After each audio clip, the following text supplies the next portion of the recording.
as I came out of the water. I came running here in front, many hugs. And I remember a lady who was meant well. She came up to me and she said, "You'll never feel cleaner than you do right now." And it was interesting because at that moment I sinned for the first time after being baptized, because I thought, how dare her doubt my cleanliness? And I would say that's when the trouble starts, because then the devil wants you back. And so 30 years ago, I had a chance to be baptized and to be born again. And it's been awesome ever since. And it gets you through a lot of troubles. And our sermon today is going to be called, let's see, did I hear it? There we go. Excellent. Finding your way in dark places. So, we all have dark places. And one of the dark places is giving a speech without an agenda, because you never know when I'm done. And so what I'd like to do is talk about our agenda real quick, and then you'll know when I'm done. And so the first thing we're going to talk about is darkness exists in this fallen world. And, you know, I always hear fallen world, but I never really quite grasped that. And I kind of had to get in touch with what a fallen world looks like. And I think that we can all agree that we live in a fallen world. We're also going to talk about people move toward hope. In other words, if you have no hope, you will not move toward anything. You're just going to sit, and you're not going to move. And the hopeless are just that, and they don't move. So we're going to talk about that. We're going to talk about the reasons for darkness in this world. And the reasons for darkness is what I had to come to grip with on the fallen world and why do bad things happen to good people. Talk about 3 of those. We're going to talk about some biblical examples of people in the Bible that found themselves in darkness and how they got out of darkness. Then we're also going to talk about lessons from my motorcycle. Wouldn't that be exciting for those motorcycle riders? I happen to be wearing this vest. You guys like the vest? Yes. All right. I'm role modeling this vest for a reason, and it has to do with my lesson today. And so we're going to talk about that. And if you want to see my super cool motorcycle, I have to be sitting outside the church today. And we're going to talk about why it's important. We're also going to talk about some observations and takeaways that you can take into this week ahead. And so, with that, I'm looking at all your faces. By the way, faces. Even way in the back. Even the way in the back. And we all have faces that say, "Tell me your stuff." Right? We all have faces that people come up to you and say, "Don, I just need to talk to you, okay? I just need to talk to you about my life and what's going on." And so we all have faces that say, "Tell me your stuff." Then the question is, what do we do with that? Because there are many people with many things. So, when people are telling me that they have stuff, and it could be divorce, it could be cancer, it could be loss of a job, it could be something that has put you into darkness. What is in the cave that you were put in? Because I look at people and I say, "It sounds like you're in a cave." And they say, "What do you mean a cave?" And I said, "Well, what is in a cave but darkness, like on the screen?" And I said, "You realize that when people are in darkness and they're in a cave, they sit on a rock. And why do they sit on a rock? Because it's dark. Now, if they get off the rock, they might go further into the cave because they don't know which direction to go. They might go the other direction, but whatever they do when they stand up off the rock, it's going to be painful because they're going to hit their heads, there's spiders. It's scary. They could fall into a pit in the cave and get even darker into the cave. So many people sit on a rock in a cave doing nothing. The issue with that is that at some point, you're going to see a spark. You're going to see a spark in the cave, and you're going to be like, "Was that a spark?" And there it is again. There's a spark. And all of a sudden your heart races a little bit, and you're saying, "Oh my gosh, I might know how to get out of this cave." But without the spark, people sit on a rock. Well, what's interesting is you get off the rock and you start moving toward the spark. But you still bump your head, you're still going to stumble, you're still going to fall in the cave. Now you're on your hands and knees making sure that doesn't happen. But as you reach the entrance into the cave, all of a sudden it's lighter and lighter and lighter, and your heart is getting pounding, pounding, pounding, and you step out of the cave and you have to clear your eyes like this because it's so darn bright. And the question was, or is, why is it so bright? And the answer, of course, is that you were in the cave to begin with. So the question in your life is, depending on the level of darkness that you're currently at, is there a spark? Now, if there is a spark, you can move toward that, and then when you exit the cave, it's going to be so darn bright. So, many of the times we are the spark. Many of the times we're throwing a lifeline, or we're yelling, come over here, right? So we can be that spark to get people out of the cave. I thought it was so interesting that the spark, there's actually a cave, and the cave is in central Bulgaria, and it's called Spark in God's Eyes. That's the name of the cave. So what happens is that every sunrise, the light actually shines through these two holes in the cave. It tells people, if they are in the cave, how to get out. But it's actually, as the sun rises, then there's hope. So the question would be, when you're visiting with people, is, are they in the cave? Do they have hope? Are you the spark? Or how can they find the spark? The Bible is full of examples where people were in the cave, literally pits, thrown into pits, and there were certain things that got them out. So we're going to talk about that in a second. But we're going to talk about the 3 reasons for darkness.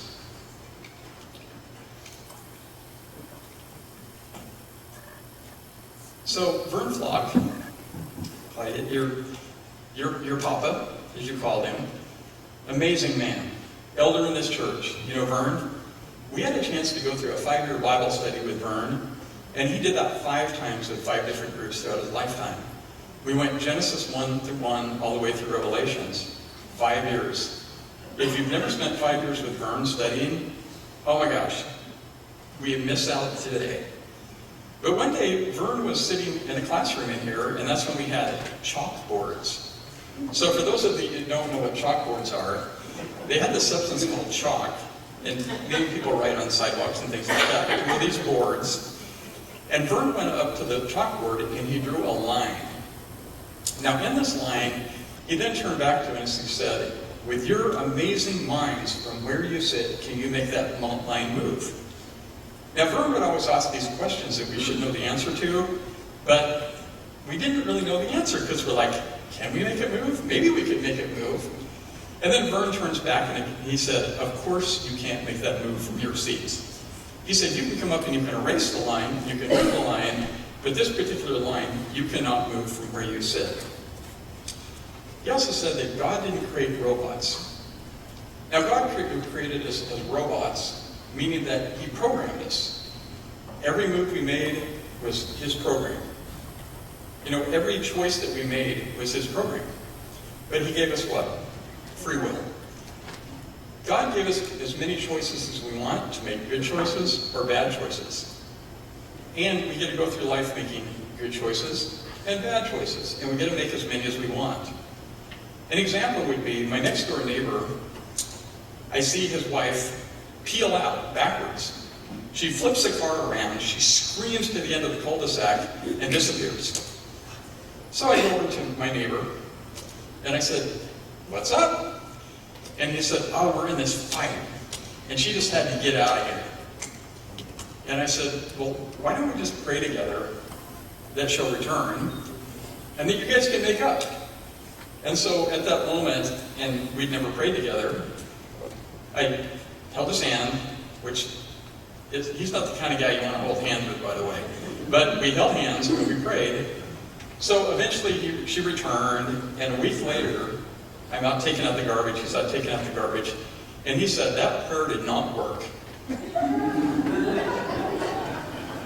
Right? That prayer did not work. And I said, look, Larry, I said, you can make as many bad choices as you choose to make. I said, the Lord allows that. I said, so it sounds like you just keep making bad choices. And he looks at me and goes, maybe we better pray again. So we did. So the Lord allows us to make as many good and bad choices. So one of the reasons for darkness is this. So Vern Flock lesson. You'll appreciate this. Vern Flock lesson. So when Vern drew the line on the chalkboard, he then labeled it God and light. Then what he did is he said, out in darkness. So we tend to make a choice like Larry did, in darkness. And his wife drove. She left the light because there was no light. There was darkness. She was fleeing. So he wrote out over here, darkness, and he also put consequences. The consequences are the worst choice you make, the worst consequences there are. And sometimes you find yourself so far out in darkness, and Vern actually dealt with mental health patients in Oregon for a lot of years, and some of them had gone way off into the darkness. They were so dark that they could not see the light. And he said, we have a choice, and the choice is repentance. And to repent means to turn. So he said, even though you're out in the darkness and you made this terrible choice, you can repent. You can turn back to the light. And you realize that with light there is no darkness. With light there is no darkness, and God is light. And God also doesn't move. We move away from God, and God doesn't move. He said, a more mature Christian realizes that the worse choices they make, the worse the consequences, and so you pain avoid. But the other thing is that if you make less bad choices, you don't have to move as far back to the light, and there's less darkness and less consequences. So I've always remembered that lesson. Amazing lesson. So in 1 John, it said, God is light, in him there is no darkness at all. In John 3:19 it says, this is the verdict. Light has come into the world, but people love darkness instead of light because their deeds were evil. As my sweet mother says, she said, nothing happens good after midnight. Anybody heard that? Right? So all dirty deeds happen in darkness, in anonymity. You know, you talk about people surfing the web these days and all the evil that exists on the web. What if the only computer in your house was located in your kitchen? In every house in America. And the only way that you could surf things that were bad is in plain view of your kids, your wife, guests at the house. You realize how less problems there might be in this world? Because dirty deeds happen in darkness. So the first reason that darkness happens in the world is we make bad choices. And we suffer the consequences of our bad choices, but we can make as many bad choices as we would like. So the second reason for darkness are natural laws. So I've been on ski patrol now for 10 years. I will tell you this, gravity and inertia and a tree do not mix. That is bad. That is bad. Now, Mr. Huffman was a firefighter for 40, 80 years, whatever it was. Okay. 100 years. And he repaired the broken, just like I repair the broken. I have splinted every body part you can splint. I've shocked people back to life in parking lots. I used to be the guy that I walk people on the sidewalk and I say, oh, well, too bad, too bad, so sad, I don't know what to do with you. Now I'm on the sidewalk repairing the broken. In fact, Mr. Huffman actually saved a young man who jumped through a window back here, dorking around, split an artery up here, and Steve was up here until the fire and the ambulance could arrive to actually repair him. So if you think about it, natural laws can take you out. They can take you out driving. They can take you out with cancer. They can take you out with diseases. They can take you out. Now, are they going to happen to you? Yes. Indeed. Okay, yes indeed. You can trip, you can fall. I saw a young man here whose elbow was all patched up. Right? And you know what happened? I do. You hit the pavement pretty hard, didn't you? Probably. What happened? His dessert. Okay, so there's a wound right there. So if you take a look at it, we can make bad choices that sometimes equal bad results, and we can also make bad choices like skiing between trees really fast and hitting one, and so you can combine these two things. So darkness can occur and will occur because of the law number 2 of natural laws. So I told my kids, who are now young adults, 30 and 29, I said, I love you unconditionally. And I keep making up unconditionally terms, like unfathomably, eternally. You know, I keep making up these words for forever and ever. I've eliminated the word but from my language because but means not. So if I said, I love you unconditionally, but, then it would erase that. So I use the word and. I love you unconditionally, and life is make it easier when you're making better choices. I said, you can decide to drink and drive and kill somebody. Well, that would be manslaughter, or you could text and drive and kill somebody, or you could just run somebody over that steps out in front of you. You know what's going to happen? You're going to wind up in prison. So am I going to love you any less? No, because I love you unfathomably, right? Unconditionally, forever and ever. I said, I will visit you in prison, but you're not going to like being in prison, and I'm not going to like to visit you in prison. So I said, why don't you just make better choices? Seems to make sense, right?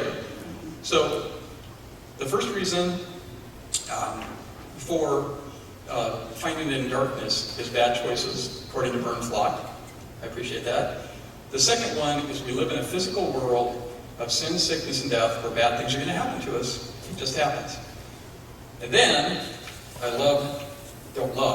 actually hate. The third reason, we have spiritual beings weighing on us. You know the angel and devil thing, where you have an angel on one shoulder and the devil on the other, and the devil's tempting you, and the angel's like, don't go there. The devil's, go there. So we have spiritual laws that affect us. The devil is rampant in this world. The devil likes to seek and destroy, and he has minions. So the minions are always the thing that kind of scare me. The minions are always creeping into my life. Child, you could just do a little of that. Why don't you just do some of that? You're like, don't do that. That's bad. That's bad. So an example is that Rhonda and I have been married for 31 years. So we were sitting, I was on a couch, she was on a love seat, and selfishness got in our way. Now selfishness is I want what I want, and she wants what she wants. And we're not meeting in the middle. So we're lobbing things at each other, verbal insults, things, me from the couch, her from the love seat, back and forth, back and forth, back and forth. And all of a sudden she literally called time out. Rhonda's much better at relationships than I am, by the way. And she said, time out. I'm like, what? She said, don't you realize there are 3 people in this room? And actually there's 4. But she said, there's you, me, and there's the devil wants to destroy us. So he wants us to split apart, to never be a cohesive unit ever again. So she said, why don't you come over to the love seat with me, and we'll war against him. I'm like, this is good. We can do that. I like love seats. So I go over to Rhonda, and I go to make my Todd move. And I kind of do the yawn thing. You know, you guys know this. You're like, and she looked at me and she goes, not yet. Not yet. However, we warred against the devil. So, realizing that we can make bad choices, there are physical laws interacting on us that will put us in darkness, and also the devil's out there to destroy us. That's bad. Okay? So we need to war against the devil, and we need to do that together. So let's look at some examples of biblical references, biblical examples of how you overcome darkness. So, B-I-B-L-E. Basic instructions before leaving Earth. Let's talk about some basic instructions before leaving Earth and overcoming darkness. So this is an example of Daniel and the lion's den. Okay? Probably familiar with Daniel and the lion's den. So let's talk about that for just a second. I think it's a pretty good example, but not maybe the example in its entirety. And here will be why in a second. So Daniel was falsely accused. He was sealed in the lion's den by the king. Now, whenever the king sealed anything, he used his earthly ring, or his ring, and he would seal the rock, probably with some wax on there. So the king sealed the entrance so Daniel couldn't escape and no one could let Daniel out. Then an angel appeared, as you can see in the picture, and shut the lions' mouths. And Daniel had no wound because he trusted in God. Daniel was lifted from the lion's den the next day. Well, actually, the king came and he said, Daniel, are you still alive? And Daniel's like, my Lord has this. I'm all good. And Daniel was lifted from the lion's den. His accusers, who falsely accused him, were then thrown into the lion's den with their families, and their bones got crushed by the lions. So there are times in life where bad people do things to us, and they accuse us falsely, and we would like them to be like drowned by lions. Okay? Not exactly a very Christian thing to do, is to get revenge. However, in this particular case, it wasn't Daniel that ordered this done. It was the king. So there's a couple lessons in this example. Number one is trust in the Lord. That's number one. Number two, don't be a false accuser. And number three, you never know who you're messing with. Like the king. So there was an example. I'd like a different example, and this is overcoming darkness. And you'll recognize this. So anybody recognize the picture? This is when Joseph was betrayed by his brothers. So sometimes even your family can betray you. So Joseph was the favorite of his father. His father gave him a beautiful coat, ornate. Joseph was a dreamer. Evidently his brothers were all working out in the fields, and Joseph's kind of like lollygagging around, and goes out there and says, look, I've had dreams about you guys where I rule over you. And so there was some jealousy involved. However, jealousy is really no excuse for what the brothers did. So the brothers said, let's go ahead and throw Joseph in a pit, and so he dies. Then what we'll do is we'll take the coat and we'll cover it with blood, like Joseph got eaten by animals. However, one of the brothers said, and the Bible kind of says maybe to save his life, said, no, let's do this. He's worth more alive than dead because we can sell him. So his brothers sold him.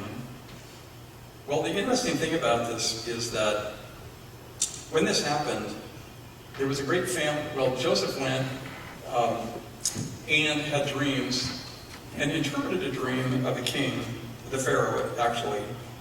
And it was that there were going to be a great famine, and so Joseph saved up all kinds of grain. There was great plenty for 7 years and great famine for 7 years. But during the famine, they had all the food they needed because Joseph actually saved the kingdom. And so the Pharaoh appointed him to be on top of his kingdom. But wouldn't you know it, the Pharaoh's wife said, hey, you're a handsome guy. You need to come with me in my bed. And Joseph said, that's not what I do. I don't betray people. And so she tried to, over and over and over again, to get him to do this. He said, nah, that's not what I do. I'm making good choices. So she tried one more time, but his cloak, she tore it, or tore it away from him, and then she lied about it, and so he was thrown in prison. So Joseph was in prison, but he had the Lord with him always. He acted in a lordly way, and that the guards and everyone put him and Joseph in charge one more time. So everywhere that Joseph went, whether he was in a pit, whether he was in prison, whether he was in the Pharaoh's house, he always had the Lord with him and acted on the Lord's behalf, and he was always elevated in leadership. So wouldn't you know it, the brothers come to Joseph, and they say, we're starving to death in our land. We need to buy some grain. Joseph kind of messed with his brothers for a little bit, though. They really did not know who he was, and when they finally figured out who he was, they were totally mortified that Joseph was going to take his revenge on his brothers. The interesting thing about it is, Joseph actually wept at his reunion with his family. And so if you take a look at one picture, the one picture is him being thrown into a pit, the other is embracing his brothers. So this may be a better example for us in that we could be betrayed, but do we take the Lord with us always? Do we always respect and serve the Lord? And are we known for that? Because people will elevate us because of that. So, first story, Daniel, didn't involve as much grace because he didn't have a chance, because the king actually ordered the death. But Joseph actually could have wiped out all of his brothers, just like they tried to wipe him out, but they decided not to. So an example of that, the lesson in that, is let's be after the Lord's heart, always being in the Lord's example, seen to others, no matter what our situation. So, motorcycle lessons. So, 7.5 years ago, I was never stronger. I was this guy who did P90X, for those people that know what P90X is. I was preparing for my 30-year class reunion in high school, and I wanted to be svelte, right? I wanted to be like Arnold. I wanted to show up, and everybody's like, oh man, I missed out on you in high school. I can't believe I didn't date you, right? So I show up to my 30-year class reunion looking good, looking really good. People are like, whoa, you're a good dancer, you're all good. I can't believe how good you look and you still have hair. This is the 30-year class reunion where the quarterback of the football team now doesn't have hair. All the cheerleaders, well, never mind, we'll talk about that. So this is that reunion. So come to find out, 2 months later, I'm sitting working on my computer, and it felt like somebody evaporated my legs. Started from my toes. It was like, remember Star Trek with the phasers? Where you phase people? Felt like that. And I never cry out, but I cried out to Ron, and I'm like, hell. So I went to a doctor. Then I get this test. And I'm sitting in the Oahe Plaza, I'll never forget this, parking lot, reading my test of my MRI. And it said, demyelinization. You gotta ask what that is. So the myelin sheath covers nerves. It gets attacked sometimes. It interrupts the nerve signals, which then made everything from my belt line down numb. And I'm reading this result to my friend who's a physical therapist. He goes, demyelinization, that's MS. I'm like, what? At that particular moment, you go through all this grieving process because you're in darkness. I'm never stronger. I like to rear guide. I ride a motorcycle, and now I have MS. I said, this is terrible. I said, and then you start to bargain with God. God, I'll serve you more. Take this away from me, right? And then you're angry. I can't believe I have this. I'm way too young. I'm in my 40s, for God's sake. How can I have MS in my 40s? So I have this disease. And over time, my feeling has returned, but my legs are not as strong as they used to be. So I told my wife, Rhonda, I said, I'm done riding motorcycles. I said, there's a two-wheeler there, right? Motorcycle with 2 wheels, but I can't hold it up at stoplights. My legs are all weak and wobbly. What am I going to do? I said, I'm going to give up on motorcycle riding. And she said, no, you need a trike. I'm like, trike could be good. So there was a client in Caldwell. He repaired semis on the freeway. I went into a shop to serve him this business. Here's this trike. But it was covered in grease and grime. It had been sitting there for 5 years, never ridden. That was in January. Come back in May, it's still there. It's probably more covered with stuff. So I finally talked him out of it. Really an interesting old gentleman. He's like 85. He is dying of skin cancer, and he tapes his face with duct tape to keep his face together. That's the kind of guy he is. So I buy this bike a year and a half ago, and I didn't know what to do with it. It didn't run good. In fact, when I rode it home from Caldwell, he called my wife Rhonda and he said, did Todd make it? Because he didn't think I would, because the bike was in such a mess. So a year and a half, ranching.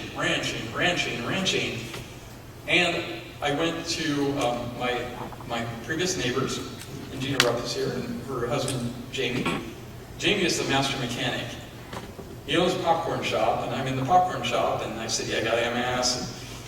And he said, I got this bike, I don't know what to do with it. And he said, well, I'm between jobs right now. He said, because I'm fixing everything for everybody else all the time. And he said, I always wanted to fix something for somebody that needs some help. So for a year and a half, Jamie's helping me. Well, he likes to work at night. I mean, I'm not talking midnight. I'm talking 4 in the morning night. So I'm in my garage, 4 in the morning, wrench on this, going to work, and after a year and a half, it's pretty good. Jamie's still helping me with it. He just helped me with the brakes. So I'm putting the finishing touches on it, and I didn't want it. It's a Honda Goldwing. Well, when you're hanging out with Harley people, Goldwings are kind of like, you got your SAE, which is American, and you got your metric, which is Goldwing. So I thought, I'm going to get rid of the Goldwing. And I want to nickname it something, so I nicknamed it Freedom. So my bike is out front, and it's called Freedom because it gives me the freedom to ride. More so, it has an extra seat, and I've redone the stereo, so it's now Bluetooth, super cool stereo, and I can take other people for rides. Like, let's say it's veterans that can't ride motorcycles anymore, they can hop on the back, we'll crank up the tunes, we're going to go up to Idaho City to treat us in a piece of pie. So I nicknamed this Freedom by J. Rupp. The lady in the picture, lower, her name's Jennifer, and through this little journey of this motorcycle, it's more than just a motorcycle because I keep involving people in the process, whether it's Jamie and Gina, be helpful in their lives, they're helpful in mine. This Jennifer, she actually does the wraps. So if you ever want to wrap something like a car where it says what it is. So Jennifer came over, she's in my driveway, we're putting the finishing touches on Freedom by J. Rupp. We're visiting a little bit, and I said, so tell me your story. She said, I had to start this business. I said, what do you mean had to? She is a really nice Christian lady. She has 6 children. Her husband died of a brain tumor at age 54, leaving her with no resources very much. So she has to start a business, and she started this wrap business. And she said, I don't know how people can get through life in darkness without the Lord. And I said, absolutely. Now, and I said to her, you realize what you're uniquely qualified for now, Jennifer? You are now uniquely qualified to be a grief counselor. She goes, I don't know how to counsel people. I said, why don't you just say, I'm sorry, and then listen, because you are uniquely qualified. Wouldn't you know it, 2 days later, I'm introduced to a family where a gentleman is passing away of a brain tumor. He's not passed away yet. But now I can introduce Jennifer to this soon-to-be widow, and she can be helpful. If you go through something of darkness, divorce, death, meaning somebody died, cancer, heart attack, whatever it may be, and you don't help other people, that experience is all for naught. So Jennifer went through a terrible experience a year and 2 months ago with her husband. And the terrible thing about it is that it hit him so quick and it affected his brain that they could not communicate anymore. So for the last 2 months of his life, they could not plan, they couldn't figure out what was going to be next. And she said, you got to make sure you get all that done ahead of time, because I asked her about lessons learned. So those are motorcycle lessons. When you have something, you need to tell other people when it's appropriate. I call it opening the curtain. Since you're all my friends, I opened the curtain today that I have MS, and it's just what I do. I just get back from the University of Washington's MS clinic. They have a new drug that I've been prescribed. It's called the walking drug. You will notice when I get off the stage, I'm almost going to fall. The walking drug will be helpful, and then they have clinical trials. So do I have hope for the future? Yes. Am I going to move toward hope? Yes. Am I as good as I'm going to get? No. So I plan to be, next year, much better than I am this year. If I don't have that hope, then what am I going to do? I'm going to sit doing nothing. So the lessons, in the motorcycle lessons in my mind is, if you have something and you don't help anybody else get through it, then your experience is all for naught. And we're all going to have something. The other thing is include people in your journey, because it helps them be helpful, and you never know who you're going to meet next, like Miss Jennifer, who will be helpful with the next lady who's going to lose her husband. So those are motorcycle lessons. And by the way, My son, who's 29, Dane, rides my old two-wheeler. I ride a three-wheeler, and we go up to Trudy's for a piece of pie. So, Jesus is light. Remember how I said that darkness cannot exist in light? So we have to look at Jesus as light. I thought it was interesting that you realize that when Jesus was crucified, there were 3 hours of darkness. It was in the middle of the daytime. It all got dark, right? This big curtain that separated the Holy of Holies was super thick, super tall, got split in two. There were earthquakes, and holy people arose from their tombs upon Jesus' crucifixion. So I thought about darkness and the apostles in their darkness. In fact, it was interesting because we were talking about Peter and denying and those types of things, Max was. So if you think about it, the darkness that befell the apostles was huge upon Jesus' crucifixion. In other words, you have Peter denying, you have Thomas doubting, then all of a sudden they find themselves in a room protecting themselves from danger of the Jewish leaders because they were going to hunt them down. So you have them all huddled together saying, what happened to us? We gave up our professions to follow Jesus. We were there. It was all awesome. We were drawing crowds of 5,000. And all of a sudden, we're locked in a room because we're in fear. So I thought I'd read just a few passages here from Matthew 27:45. From noon until 3 in the afternoon, darkness came over the land. Tombs broke open and holy people were raised. Jesus' tomb is secured to prevent disciples from stealing the body and saying that he was raised from the dead. Matthew 2, an angel of the Lord rolled back the stone and sat on it. His appearance was like lightning. His clothes were white as snow. But the disciples were in darkness. In John 20:19, with the doors locked for the fear of the Jewish leaders, John 20:20, the disciples were overjoyed when they saw the Lord, right? Because the Lord appeared in the room that was locked and proved that he had risen and that he was still alive to them. So you go from this terrible darkness to Jesus, who is light, the angel who is light, and all of a sudden, as Vern Flock said, we need to be close to that light, and the light is the Lord, and the light is Jesus. So Matthew 18:20, and surely I am with you always, to the very end of the age. So Jesus is still with us, and he is light. So let's stay out of the darkness, shall we? Let's stay closer to the light, less problems. Now, are we going to have problems? Yes. Are they going to be physical in nature? Yeah. We age, we get older, we're going to physically decay. So it's not that we're not going to have problems, but we can remain out of the darkness. And the beautiful thing is that if you're making better decisions and bad things happen to you, you're going to have a family to support you, you're going to have financial wherewithal to maybe financially support yourself because you made better decisions. Better decisions equal better results. So here are some observations, and then I'm going to throw in 2 extras, and then we're going to end this today. So, number 1, darkness is part of this world. It just is. The devil is out to seek and destroy. He's like a devouring lion that is looking to just snatch you. So darkness is part of this world. Stay close to God, who is light. God is light.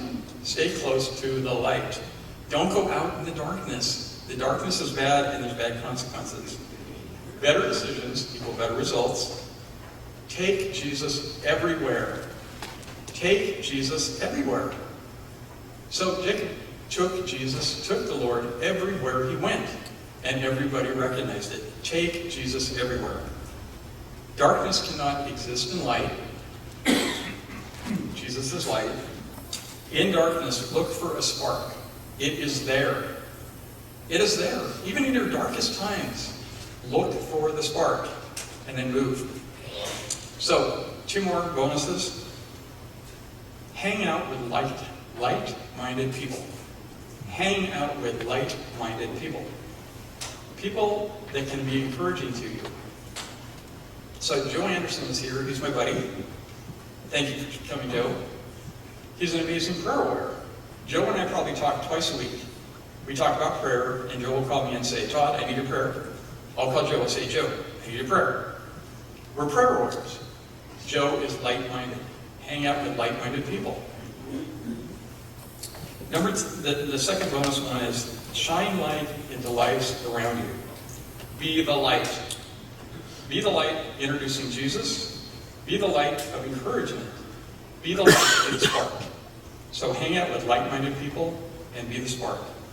So I appreciate being able to give a message today. It's been on my heart. Nothing with me is original. Nothing. You know where I found it all? In the basic instructions before leaving Earth book.